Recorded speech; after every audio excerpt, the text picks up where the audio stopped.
Hello दोस्तों, welcome to Adarsh institute. दोस्तों, आज हम लोग पढ़ने वाले हैं भारत में वर्तमान में कौन क्या है। ये अपने आप में एक बहुत इंपॉर्टेंट टॉपिक है दोस्तों। इससे हर एग्जाम में क्वेश्चन पूछे ही जाते हैं। इस वीडियो में हमने सेलेक्टेड क्वेश्चन लिया है जो आपके लिए बहुत महत्वपूर्ण है, तो वीडियो को लास्ट तक ज़रूर देखिएगा। चलिए शुरू करते हैं पहला क्वेश्चन से। पहला क्वेश्चन है दोस्तों, भारत के वर्तमान कैबिनेट सचिव कौन है। इसका सही उत्तर हो जाएगा ऑप्शन डी, राजीव गौबा। चलिए इनके बारे में कुछ जान लेते हैं। राजीव गौबा नए कैबिनेट सचिव बनाए जाने से पहले केंद्रीय गृह सचिव के पद पर कार्यरत थे। वह 1982 के झारखंड बैच के आईएएस अधिकारी है दोस्तों। दूसरा क्वेश्चन है, भारत के वर्तमान विदेश सचिव कौन है। इसका सही उत्तर हो जाएगा दोस्तों ऑप्शन ए, विनय मोहन क्वात्रा। याद रखिएगा, 1988 बैच के भारतीय विदेश सेवा के अधिकारी क्वात्रा वाशिंगटन और बीजिंग में भारत के राजनयिक मिशन में विभिन्न पदों पर काम कर चुके हैं।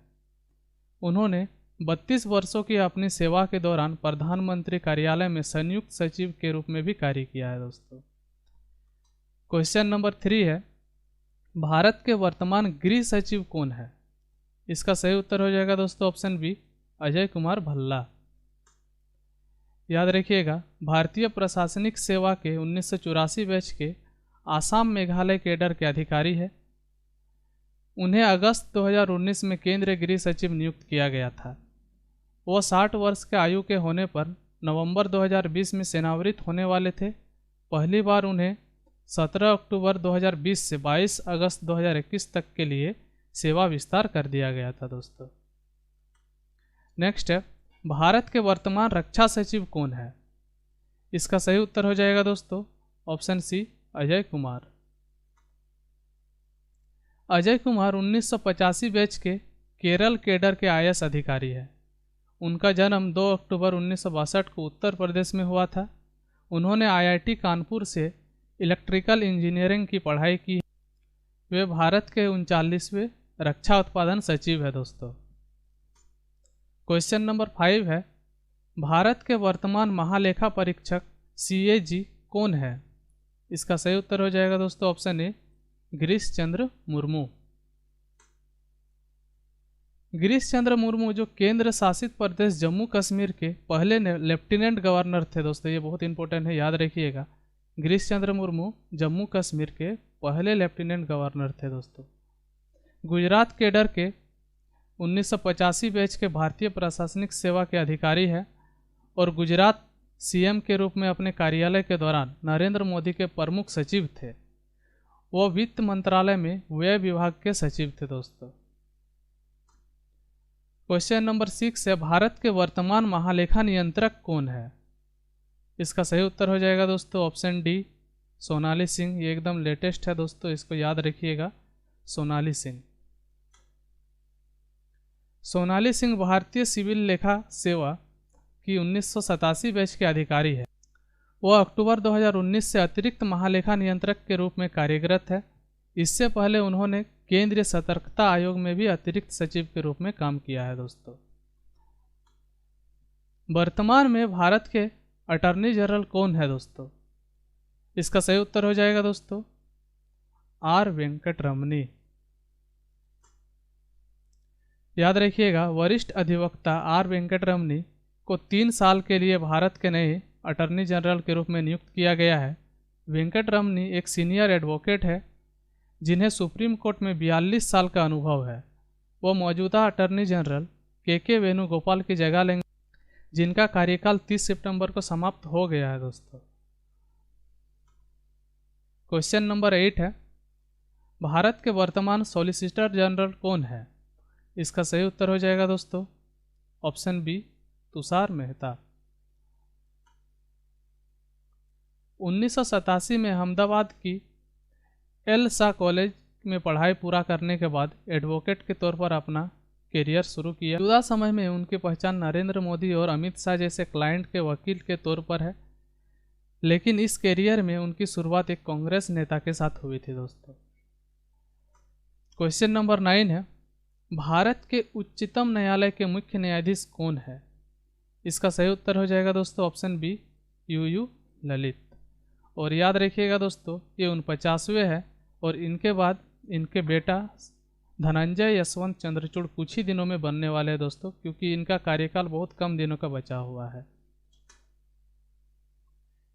चलिए इनके बेटे के बारे में थोड़ा बता देते हैं। जस्टिस चंद्रचूड़ 9 नवंबर 2022 को पदभार संभालेंगे। वरिष्ठता सूची के अनुसार जस्टिस चंद्रचूड़ मौजूदा सीजेआई ललित के बाद सबसे वरिष्ठ है, इसलिए तय परंपरा के अनुसार उन्हीं का नाम की सिफारिश की गई है दोस्तों। क्वेश्चन नंबर 10 है, भारत के वर्तमान लोकपाल अध्यक्ष कौन है? इसका सही उत्तर हो जाएगा दोस्तों ऑप्शन सी, न्यायमूर्ति प्रदीप कुमार मोहंती। लोकपाल के वर्तमान अध्यक्ष प्रदीप कुमार मोहंती है। लोकपाल के पास अपने सार्वजनिक पदाधिकारियों के खिलाफ भ्रष्टाचार के आरोप और भ्रष्टाचार से जुड़े मामलों की जांच करने का केंद्र सरकार का अधिकार क्षेत्र है दोस्तों। क्वेश्चन नंबर 11 है, भारत का 25वें नौसेना अध्यक्ष कौन बने हैं? इसका सही उत्तर हो जाएगा दोस्तों option C, admiral R Hari Kumar. याद रखिएगा 12 अप्रैल 1962 को जन्मे हरि कुमार कई अहम पदों जैसे vice chief of defence staff, chief of personal, the flag officer commanding western fleet के तौर पर भी काम कर चुके हैं। वह नेवल फॉर कॉलेज गोवा के कमांडेंट रह चुके हैं और सेशल सरकार के नेवल एडवाइजर भी रह चुके हैं दोस्तों, याद रखिएगा। क्वेश्चन नंबर 12 है, भारत के वर्तमान वायुसेना के महानिदेशक कौन है? इसका सही उत्तर हो जाएगा दोस्तों option B, air marshal Sanjeev Kapoor. Air marshal राष्ट्र रक्षा अकादमी से स्नातक है और उन्होंने दिसंबर 1985 में ट्रांसपोर्ट पायलट के रूप में भारतीय वायुसेना में फ्लाइंग शाखा में कमीशन किया गया था। वह defence services staff college, Wellington college of defence management और नेशनल डिफेंस कॉलेज के पूर्व छात्र हैं। वायुसेना अधिकारी भारतीय वायुसेना की सूची में दर्ज विभिन्न विमानों पर उड़ान का 7700 घंटे से अधिक का अनुभव रखते हैं और एक योग्य उड़ान प्रशिक्षक भी है दोस्तों, याद रखिएगा। चलिए नेक्स्ट देख लेते हैं। क्वेश्चन नंबर 13 है, भारत के 29वें थल सेना अध्यक्ष कौन बने हैं? इसका सही उत्तर हो जाएगा दोस्तों ऑप्शन सी, मनोज पांडे। याद रखिएगा लेफ्टिनेंट जनरल मनोज पांडे को देश का नया थल सेना प्रमुख बनाया गया है। उन्होंने जनरल एम नारावने की जगह ली और देश के 29वें थल सेना प्रमुख के तौर पर पदभार ग्रहण किया।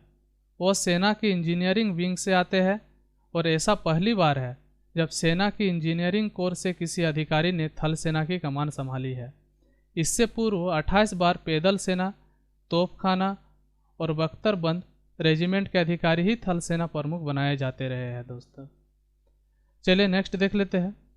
क्वेश्चन नंबर 14 है, वर्तमान में भारत के 25वें मुख्य चुनाव आयुक्त कौन है? इसका सही उत्तर हो जाएगा दोस्तों ऑप्शन सी, राजीव कुमार। याद रखिएगा राजीव कुमार का जन्म 19 जनवरी 1960 को हुआ था। वो 1984 बैच के भारतीय प्रशासनिक सेवा के अधिकारी है। राजीव कुमार ने साल 2020 में चुनाव आयोग में चुनाव आयुक्त के रूप में कार्यभार संभाला। यहाँ कार्यभार संभालने से पहले वो उद्यम चयन बोर्ड के अध्यक्ष भी रह चुके हैं। राजीव कुमार ने प्रशासनिक सेवा में 36 साल तक काम किया है। केंद्र के कई मंत्रालयों में काम करने के अलावा उन्होंने बिहार और झारखंड के कैडर में कई सालों तक अपनी सेवाएं दी है। साल 2020 में केंद्रीय वित्त सचिव के पद से रिटायर हुए हैं दोस्तों ये। क्वेश्चन नंबर 15 है, राष्ट्रीय महिला आयोग का अध्यक्ष वर्तमान में कौन है? इसका सही उत्तर हो जाएगा दोस्तों ऑप्शन सी, रेखा शर्मा। याद रखिएगा महिला आयोग के संवैधानिक निकाय के रूप में स्थापना महिलाओं के लिए संवैधानिक और विधायी सुरक्षा उपायों की समीक्षा करने, उपचारी विधायी उपायों की सिफारिश करने, शिकायत के निवारण को सुलभ बनाने और महिलाओं को प्रभावित करने वाले सभी नीतिगत मामलों पर सरकार को सलाह देने के लिए राष्ट्रीय महिला आयोग अधिनियम 1990 के तहत जनवरी 1992 में की गई है दोस्तों। क्वेश्चन नंबर 16 है, वर्तमान में भारत के 15वें वित्त आयोग के अध्यक्ष कौन है? इसका सही उत्तर हो जाएगा दोस्तों ऑप्शन बी, NK सिंह। याद रखिएगा, केंद्रीय मंत्रिमंडल ने 22 नवंबर 2017 को 15वें वित्त आयोग के गठन को मंजूरी प्रदान की है। 15वें वित्त आयोग का कार्यकाल 2020 से 2025 तक होगा। अभी तक 14 वित्त आयोगों का गठन किया जा चुका है। 14वें वित्त आयोग की सिफारिशें वित्त वर्ष 2019 से 2020 के लिए वैध है दोस्तों। प्रथम वित्त आयोग का अध्यक्ष केसी नियोगित है, याद रखिएगा, बहुत इंपॉर्टेंट है। 27 नवंबर 2017 को श्री NK सिंह को 15वें वित्त आयोग के अध्यक्ष नियुक्त किया गया। श्री NK सिंह भारत सरकार के पूर्व सचिव एवं वर्ष 2008 से 2014 तक बिहार के राज्यसभा के सदस्य भी रह चुके हैं दोस्तों। क्वेश्चन नंबर 17 है, भारत के वर्तमान 21वें विधि आयोग के अध्यक्ष कौन है? इसका सही उत्तर हो जाएगा दोस्तों ऑप्शन ए, BS चौहान। याद रखिएगा, 15 मार्च 2016 को केंद्र सरकार ने उच्चतम न्यायालय के पूर्व न्यायमूर्ति डॉक्टर बलबीर सिंह चौहान को 21वें विधि आयोग के अध्यक्ष नियुक्त किया। यह पद सितंबर 2015 से रिक्त था। इस समय वो कावेरी नदी जल विवाद न्यायाधिकरण के अध्यक्ष है। वे मई 2009 से जुलाई 2014 के मध्य उच्चतम न्यायालय के न्यायाधीश रहे दोस्तों। गुजरात उच्च न्यायालय के पूर्व न्यायाधीश न्यायमूर्ति रवि आर त्रिपाठी को विधि आयोग का सदस्य नियुक्त किया गया है। नेक्स्ट देख लेते हैं। क्वेश्चन नंबर 18 है, वर्तमान में इसरो के अध्यक्ष कौन है? इसका सही उत्तर हो जाएगा दोस्तों ऑप्शन सी, S सोमनाथ। चलिए इनके बारे में जान लेते हैं। उन्होंने polar satellite launch vehicle PSLV और geosynchronous satellite launch vehicle MK3 या GSLV MK3 के विकास में महत्वपूर्ण भूमिका निभाई है दोस्तों। वह वर्ष 2003 में GSLV MK3 परियोजना में शामिल हुए और वर्ष 2010 से 2014 तक परियोजना निदेशक के रूप में कार्य किया। वह परमोचन वाहनों के सिस्टम इंजीनियरिंग के क्षेत्र में विशेषज्ञ है। बाद में उन्होंने GSLV के लिए स्वदेशी क्रायोजेनिक चरणों का विकास में योगदान दिया है। चलिए अब इसरो के बारे में थोड़ा देख लेते हैं। यह भारत के अग्रणी अंतरिक्ष अन्वेषण एजेंसी है जिसका मुख्यालय बेंगलुरु में है दोस्तों। इसरो का गठन वर्ष 1969 में ग्रहों की खोज और अंतरिक्ष विज्ञान अनुसंधान को आगे बढ़ाते हुए अंतरिक्ष प्रौद्योगिकी के विकास और दोहन के दृष्टि से किया गया था। इसरो ने अपने पूर्ववर्ती इनकोस्पायर की जगह ली, जिसकी स्थापना वर्ष 1962 में भारत के पहले प्रधानमंत्री पंडित जवाहरलाल नेहरू और वैज्ञानिक विक्रम साराभाई को भारतीय अंतरिक्ष कार्यक्रम के संस्थापकों में से एक माना जाता है दोस्तों। क्वेश्चन नंबर 19 है, वर्तमान DRDO के महानिदेशक कौन है? इसका सही उत्तर हो जाएगा दोस्तों option A, doctor Sameer V Kamath. याद रखिएगा, रक्षा अनुसंधान एवं विकास संगठन defence research and development organisation DRDO Bharat सरकार के रक्षा मंत्रालय के प्रशासनिक नियंत्रण के अधीन कार्य करता है। डॉक्टर समीर V कामत को रक्षा अनुसंधान एवं विकास विभाग के सचिव और रक्षा अनुसंधान विकास संगठन के अध्यक्ष के रूप में नियुक्त किया गया है। वही वर्तमान सचिव G सतीश रेड्डी को रक्षा मंत्री के वैज्ञानिक सलाहकार नियुक्त किया गया है दोस्तों। DRDO अत्याधुनिक और महत्वपूर्ण रक्षा प्रौद्योगिकी एवं प्रणालियों में आत्मनिर्भरता की स्थिति हासिल करने के लिए भारत को सशक्त बनाने की दृष्टि से कार्य करता है तथा तीनों सेनाओं, यहाँ सेनाओं होगा, द्वारा निर्धारित आवश्यकताओं के अनुसार हमारे सशस्त्र बलों को अत्याधुनिक हथियार, प्रणालियों और उपकरणों से लैस करता है। DRDO की स्थापना वर्ष याद रखिएगा इंपॉर्टेंट है 1958 में रक्षा विज्ञान संगठन के साथ भारतीय सेना की तकनीकी विकास प्रतिष्ठान तथा तकनीकी विकास और उत्पादन निदेशालय के संयोजन के बाद की गई थी दोस्तों। नेक्स्ट देख लेते हैं। क्वेश्चन नंबर 20 है, वर्तमान ICMR के महानिदेशक कौन है? इसका सही उत्तर हो जाएगा दोस्तों ऑप्शन सी, डॉक्टर राजीव बहल। याद रखिएगा, ICMR सिर्फ भारत की नहीं बल्कि दुनिया की सबसे पुरानी और बड़ी मेडिकल रिसर्च बॉडीज में से एक है। भारत में बायोमेडिकल रिसर्च के फॉर्मुलेशन, कोऑर्डिनेशन और प्रमोशन की यह सर्वोच्च संस्था है। साल 1911 में इंडियन रिसर्च फंड एसोसिएशन के रूप में इसकी नींव डाली गई। आज़ादी के बाद IRFA में कई बदलाव हुई। नए क्लेवर के साथ 1949 में ICMR का नाम दिया गया है दोस्तों। नेक्स्ट है क्वेश्चन नंबर 21, वर्तमान में भारत के मुख्य वैज्ञानिक सलाहकार कौन है? इसका सही उत्तर हो जाएगा दोस्तों ऑप्शन डी, अजय कुमार सूद। याद रखिएगा वे प्रधानमंत्री के विज्ञान, प्रौद्योगिकी और नवाचार सलाहकार परिषद के सदस्य थे। उन्हें इस पद पर 3 साल के लिए नियुक्त किया गया है। वे ग्राफीन पर अपने काम के लिए जाने जाते हैं।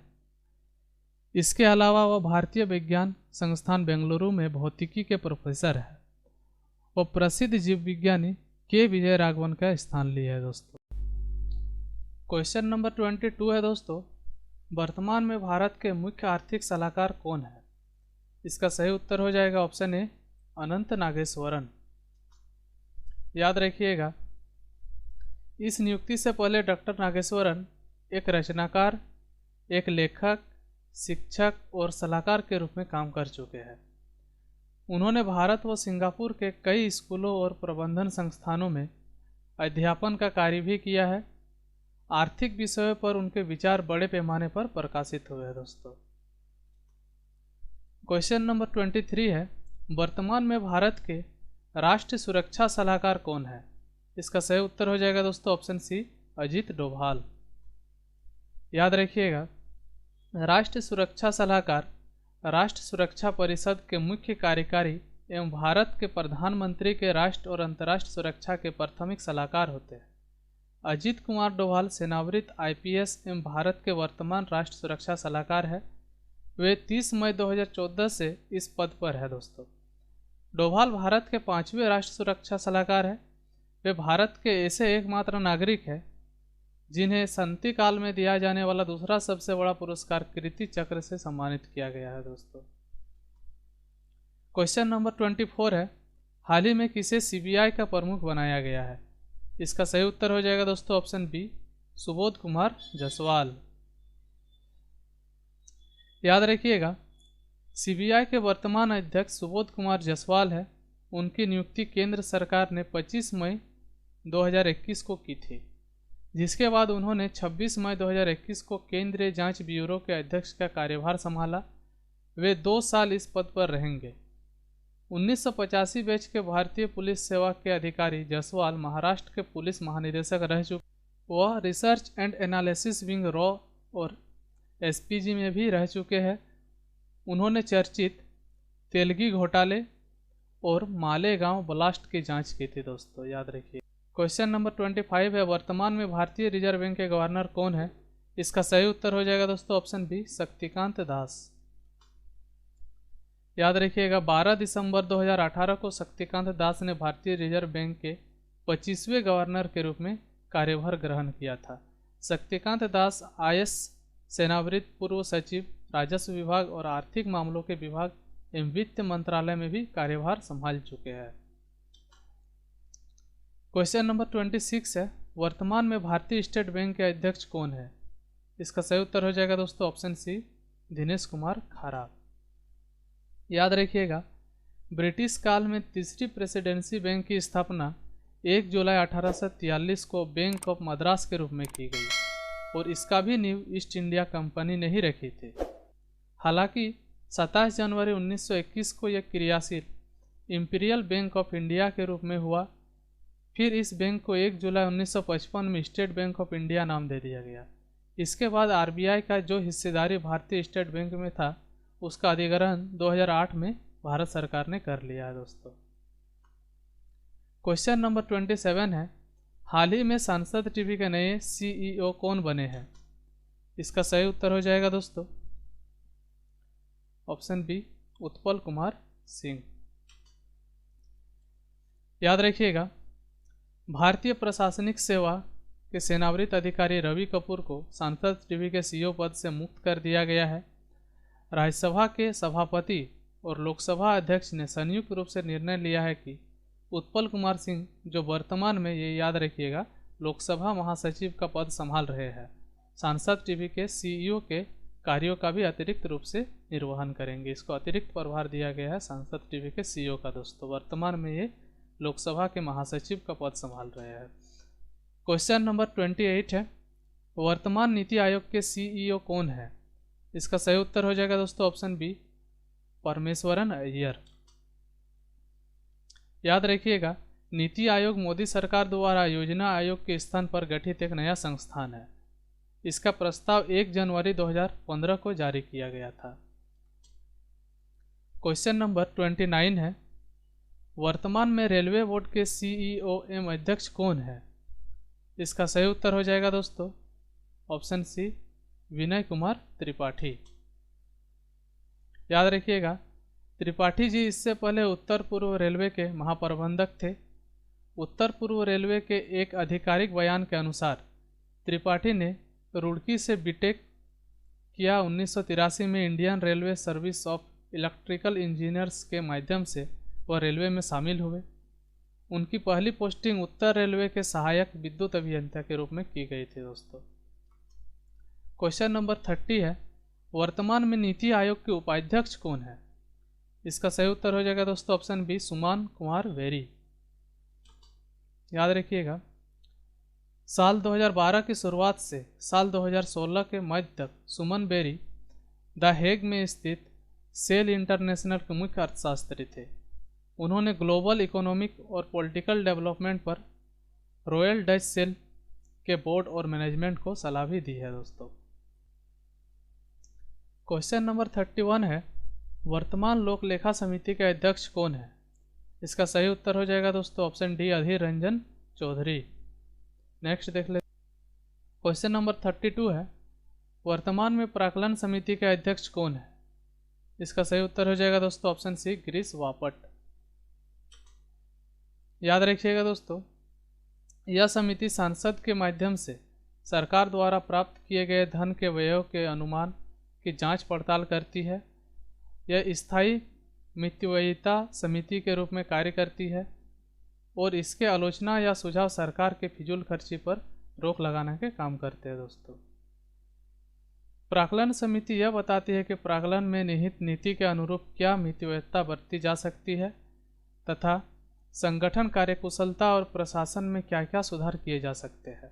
संसद के वित्तीय कार्यों में सहायता करने के लिए बनाई गई स्थायी समितियों में से एक प्राक्कलन समिति है। इसका गठन 1950 में तत्कालीन वित्त मंत्री जॉन मथाई की सिफारिश पर किया गया था दोस्तों।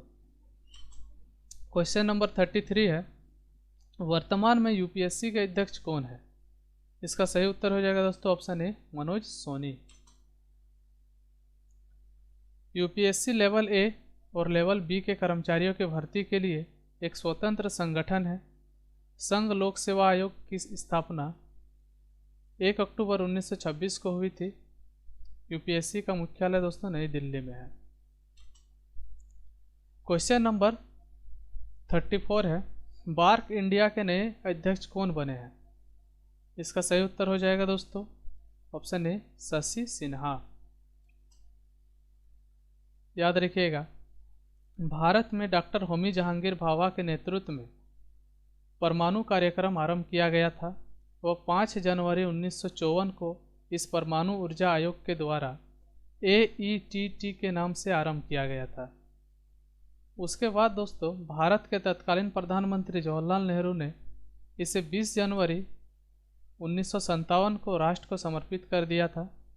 परिणाम स्वरूप उसके बाद परमाणु ऊर्जा अनुसंधान को पुनर्निर्मित करके 12 जनवरी 1967 में इसका नाम भाभा परमाणु अनुसंधान कर दिया गया दोस्तों। वह जब 24 जनवरी 1966 में डॉक्टर भाभा की विमान दुर्घटना में मृत्यु हुई थी, तो यह उनके लिए विनम्र श्रद्धांजलि थी दोस्तों। क्वेश्चन नंबर 35 है, वर्तमान में एयर इंडिया के अध्यक्ष कौन है? इसका सही उत्तर हो जाएगा दोस्तों ऑप्शन सी, एन चंद्रशेखरन।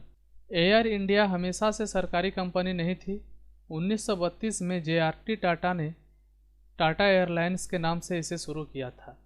शुरू में यह कराची से मद्रास तक वीकली फ्लाइट सर्विस मुहैया कराती थी। जो अहमदाबाद और बम्बे होते हुए जाती थी। साल 1948 में भारत सरकार ने इसमें 49% हिस्सेदारी खरीद ली।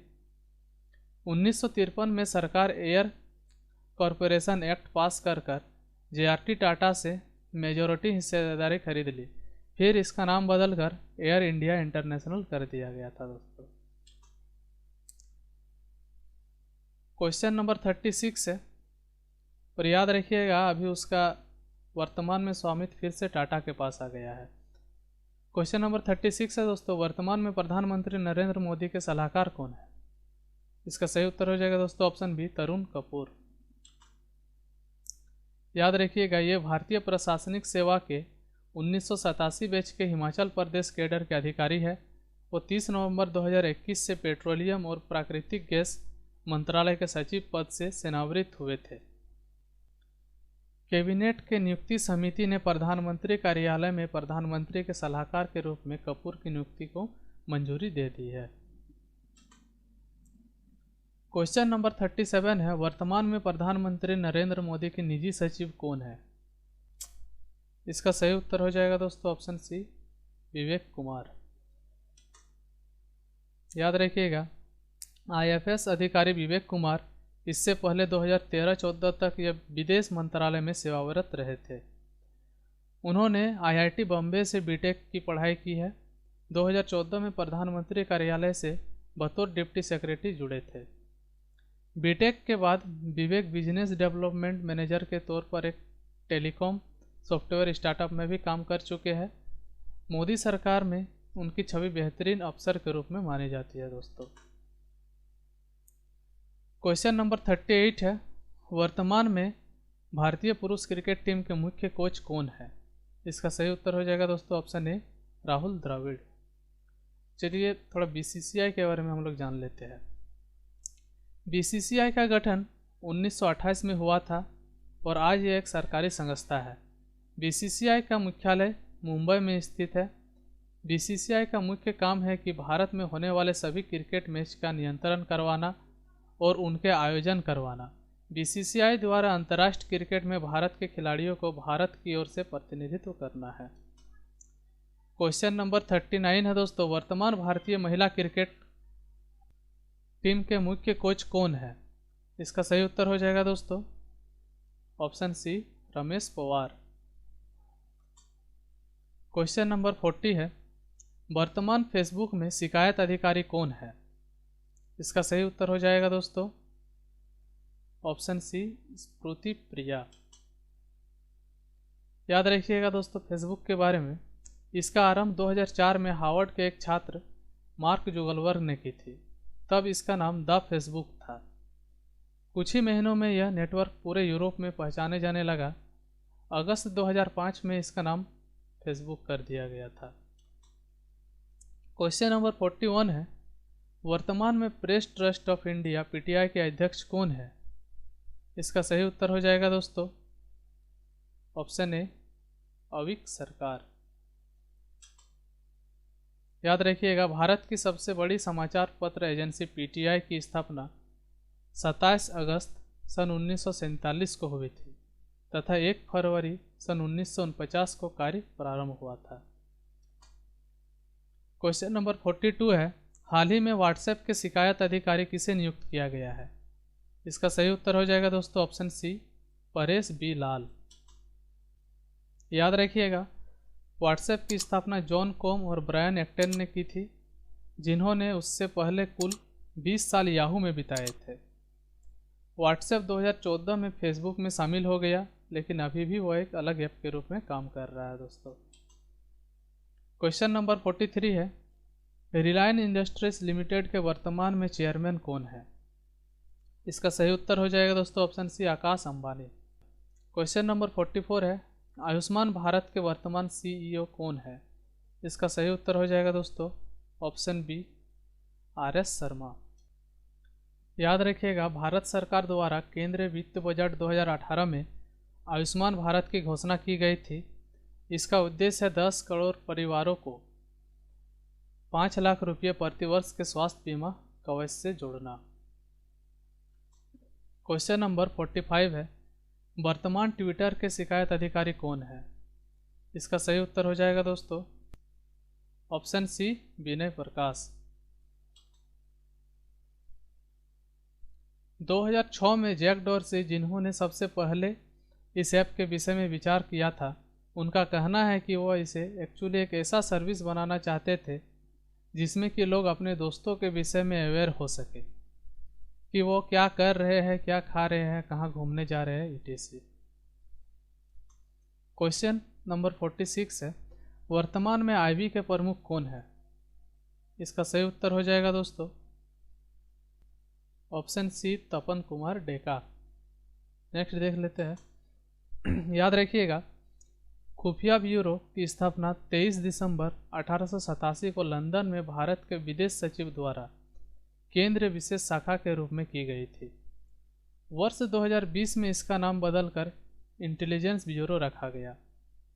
रॉ की स्थापना 1968 में देश के बाहर खुफिया काम करने के लिए की गई थी। इस प्रकार इंटेलिजेंस ब्यूरो का काम देश के भीतर खुफिया ऑपरेशन को अंजाम देना, तो रॉ का काम देश के बाहर खुफिया काम करना है दोस्तों। नेक्स्ट देख लेते हैं। क्वेश्चन नंबर 47 है, वर्तमान में रॉ के प्रमुख कौन है? इसका सही उत्तर हो जाएगा दोस्तों ऑप्शन बी सामंत कुमार गोयल। याद रखिएगा, वर्ष 1968 तक खुफिया ब्यूरो भारत के आंतरिक और बाहरी खुफिया ऑपरेशनों के लिए जिम्मेदार था, लेकिन जब 1962 और 1965 के युद्ध में भारत की खुफिया एजेंसी नाकाम हो गई, तो भारत ने बाहरी खुफिया ऑपरेशनों के लिए 1968 में अलग से रॉ नाम की खुफिया एजेंसी बनाई थी। रॉ भारत के पड़ोसी देशों की गतिविधियों पर नज़र रखती है, लेकिन इसका मुख्य फोकस पाकिस्तान और चीन की गतिविधियों पर रहता है। रॉ भारत के नीति निर्माताओं और सेना को खुफिया जानकारी प्रदान करता है दोस्तों। रॉ ने बांग्लादेश के गठन में महत्वपूर्ण भूमिका निभाई थी। सूत्रों के मुताबिक रॉ ने पाकिस्तान से आज़ादी के लिए लड़ रही बांग्लादेश की मुक्तिवाहिनी सेना को प्रशिक्षित किया था दोस्तों। क्वेश्चन नंबर 48 है, वर्तमान में UIDAI के CEO कौन है? इसका सही उत्तर हो जाएगा दोस्तों option D Saurabh Garg. Question number 49 है, वर्तमान CISF के महानिदेशक कौन है? इसका सही उत्तर हो जाएगा दोस्तों ऑप्शन सी सिलवर्धन सिंह। CISF का पूरा नाम केंद्रीय औद्योगिक सुरक्षा बल है। CISF संस्था की स्थापना सन 1969 में हुई थी। इस संस्था की स्थापना का मुख्य उद्देश्य सरकारी उद्योगों को सुरक्षा प्रदान करना था दोस्तों। क्वेश्चन नंबर 50 है, वर्तमान NDRF के महानिदेशक कौन है? इसका सही उत्तर हो जाएगा दोस्तों ऑप्शन बी अतुल करवाल। याद रखिएगा, इसका पूरा नाम नेशनल डिजास्टर रिस्पॉन्स फोर्स है, जिसे हिंदी में राष्ट्रीय आपदा प्रतिक्रिया बल कहा जाता है, जो प्राकृतिक आपदाओं से जनसामान्य की रक्षा करती है और उन्हें सुरक्षित स्थान पर ले। याद रखिएगा, इसका गठन डिजास्टर मैनेजमेंट एक्ट 2005 के अंतर्गत किया गया है। यह आपातकाल या आपदा के समय होने वाली परेशानियों को दूर करने की विशेषता रखते हैं। इन्हें प्रत्येक परिस्थिति से निपटने की ट्रेनिंग दी जाती है। यह बाढ़, तूफान, भूकंप इत्यादि प्राकृतिक आपदाओं से लोगों की सहायता प्रदान करता है दोस्तों। उम्मीद करता हूं दोस्तों आप लोगों को वीडियो पसंद आया होगा। इसके अलावा आप लोग 3 क्वेश्चन और याद रखिएगा। भारत की पहली आदिवासी महिला राष्ट्रपति श्री द्रौपदी मुर्मू जी बनी है, और इसके बाद दोस्तों भारत के उपराष्ट्रपति जयदीप धनखड़ जी को बनाया गया है, और भारत के नए CDS lieutenant general Anil Chauhan बनाए गए दोस्तों अगर वीडियो पसंद आया है तो इसको लाइक करें, चैनल को सब्सक्राइब करें और अपने दोस्तों के साथ शेयर ज़रूर करें। चलिए मिलते हैं नेक्स्ट वीडियो में। धन्यवाद।